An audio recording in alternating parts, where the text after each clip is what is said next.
Ada seorang remaja bertanya kepada pamannya tentang mengapa bisa para pemuka agama, baik itu pendeta atau ustadz yang memiliki banyak pengikut, hidupnya pasti kaya raya berlebihan.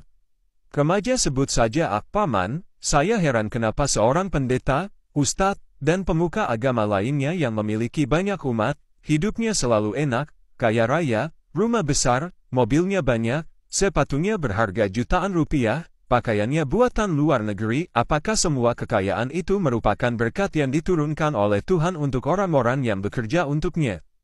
Paman, aku tanya kamu, jika kamu memelihara 100 ekor ayam di rumahmu, sedangkan ayahmu hanya memelihara 5 ekor ayam, kamu atau ayahmu yang akan mendapatkan lebih banyak telur ayam?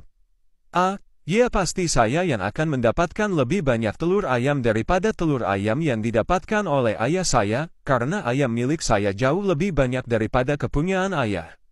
Paman, sekarang jika ada pemuka agama yang memiliki 500 orang umat dan ada pula pemuka agama lain yang memiliki hanya 15 orang umat, pemuka agama yang mana yang akan mendapatkan lebih banyak uang sumbangan dari umatnya?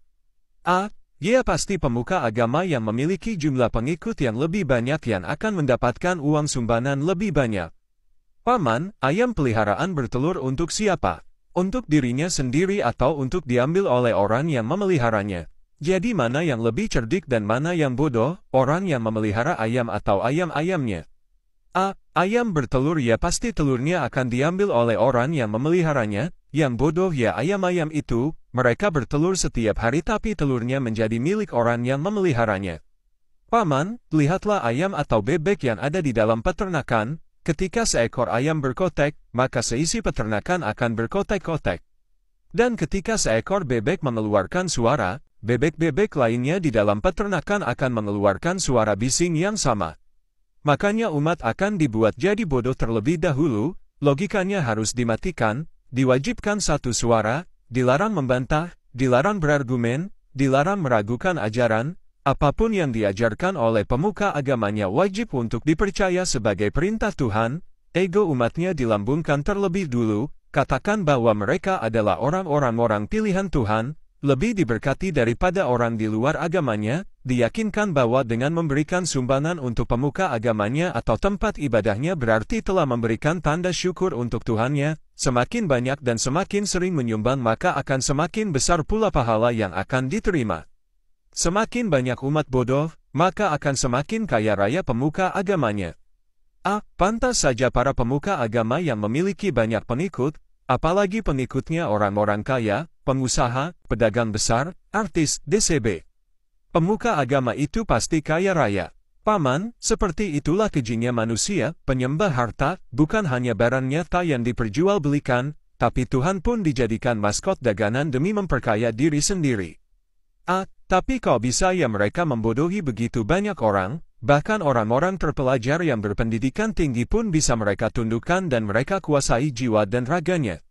Paman, racun dogma itu jauh lebih berbisa daripada racun King Cobra.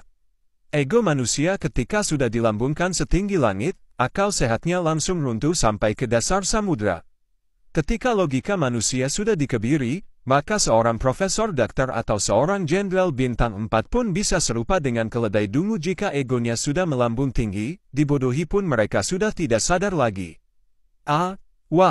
Berarti para pemuka agama itu punya kesaktian yang luar biasa dong, sampai bisa menutupi akal sehat begitu banyak umatnya.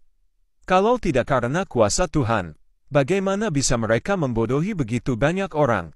Paman, kamu pun mulai ikut bodoh.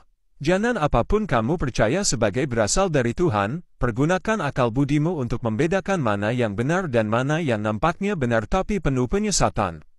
Orang yang tidak mau berpikir akan gampang disesatkan melalui slogan Tuhan. Karena para penipu banyak menggunakan nama Tuhan untuk tujuan menipu. Ingat, semakin banyak dan sering orang menyebut-nyebut nama Tuhan di dalam percakapannya, kamu harus semakin waspada terhadap orang yang demikian. Pergunakan logika dan kecerdasan dalam beragama agar kamu tidak menjadi korban penyesatan. Terima kasih atas pencerahan ini Paman, semoga saya akan lebih bijak dan lebih cerdas dalam menyikapi segala ajaran. Paman, dari zaman dahulu sampai hari ini, gontok-gontokan dan perang dalam nama agama terus terjadi di mana-mana, apa penyebabnya kalau bukan berebut umat? Karena semakin banyak umatnya, semakin banyak pula aliran uang di dalamnya. Makanya setiap agama selalu berupaya untuk menambah umatnya dengan berbagai macam cara. Ada yang klaim sebagai agama kasih, ada yang menyebut dirinya agama damai, tapi perang dan pembantaian dijadikan alat untuk memperbesar kekuasaan dan umat. Kasih dan damai yang bagaimana yang bakal terwujud dari slogan seperti itu? Teruskan penjelasannya Paman. Paman, cukup sampai di sini dulu, karena untuk mengungkapkan segala upaya pembodohan ini, membutuhkan waktu yang panjang untuk menjelaskannya.